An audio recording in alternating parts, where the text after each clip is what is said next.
The day Walk made a friend. Once upon a time, there lived a beautiful and extremely amiable girl named Walk. She was a good girl, but she never liked her name as all the kids around her made fun of her name. She ran away from everybody who teased her name, and hence, Walk never really had friends. She would play alone all the time. On a regular day, when Walk returned home from school, she finished her homework as soon as possible and asked her mother if she could go out and play. Her mother said yes, but warned her to not wander and go far away from home. Walk was happy that day. She went to her favorite spot near the river running just behind her house. Walk had this theory that wherever the river was splashing and moving, it meant that the river water was taking to her. Walk spoke back to the river in her own little weird way. Today, when talking to the river, she said, "You are so fortunate, river, as you get to travel different places and always be with your friends ducks, turtles, fishes, and plants. I wish I had more friends and wouldn't be alone anymore." When she was bored talking to the river, she would pick up stones from nearby and try to skip them across the river like her dad. However, she would fail most of the times. She would then say to the river, "I am getting better each day. I am more of a thrower than a skipper." After many attempts at skipping rock, she finally finds a perfect rock, almost round, flat, and protruding at one end where she could hold and skip it in water. She held the stone tight in her fingers, and innocently said to the river, "Oh dear river, if only I could skip this rock and make a wish, I would wish for a dear friend just like you, and if the rock skips all the way across you while wishing, I wouldn't be as lonely as I am now." Saying this, Walk whipped her arm back just like her dad had taught her and skipped the rock across the river with full force and dedication. She watched the rock skip once, twice, thrice, and she kept wishing for a friend while counting. To her amazement, the rock went on skipping for the fourth, fifth and sixth time, and eventually on the seventh skip, it finally made it across the river onto the shore of the opposite side. Walk was totally taken aback. She had been holding her breath so hard and wishing so desperately that when the stone skipped the river and landed across, she could not just believe her eyes.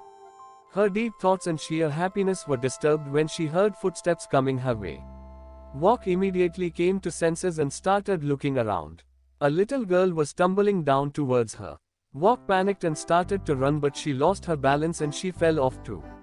Rolling down towards the river, the unknown little girl and Walk fell almost on the same spot beside each other. The tumbling girl was crying profusely and endlessly holding onto her knee. Walk pulled herself together and went close to the girl to help her. Walk saw that the girl's knee was bleeding. She said the calmest words to her, "It will be all right, I will help you clean the wound." Walk took some water from the river, washed away the blood from the wound, tore a piece of cloth from her skirt, and tied it around the wound on the knee to cover the cut. She politely said to the girl, "My house is nearby, let me help you, my mother will take care of the wound." Walk helped the girl walk until her house. Once they both had reached Walk's house, Walk called out to her mother, "Mother, there is a girl with me and she fell down by the river. Her knee is cut and there is blood all over her dress." On hearing this, Walk's mother came running out of the kitchen with the first aid box. She made the little girl sit on a couch and started cleaning the wound. She cleaned her knee with an antiseptic and applied colorful bandages to lighten up the girl's face. She then inquired the girl, asking her where she lived. The girl promptly told Walk and her mother that she had just moved in a house probably next door. All the houses looked so similar that she mixed up the one she lived in. Walk gasped and felt a hint of joy think about her wish. The little girl looked at Walk and asked, "What is your name?" Walk was stunned and scared to tell her name because she did not want the girl to make fun of her name like other kids. However, Walk's mother replied, "Her name is Walk and I am glad she could help you." On hearing this, the little girl began to laugh and almost happened to fall on the ground. Walk felt the pinch and she was on the verge of breaking into tears. Walk closed her eyes and said to herself, "Is this the friend I get in return for my wish?" Just then, the girl stopped laughing and voluntarily said, "I am sorry for my manners, but it is absolutely funny as my name happens to be Run." Walk gave a surprised look to her new friend and almost broke into laughter herself. Just to make sure, she asked Run whether her name was seriously Run, and she was not trying to make fun of her. Run reassuringly said to Walk, "You helped me and wiped my wound, Why would I ever lie to you or even make fun of you? Listening to these words, Walk felt tremendous happiness and was filled with joy. Her wish to the river had come true, and now she had a very good friend named Run. Walk would never forget that day.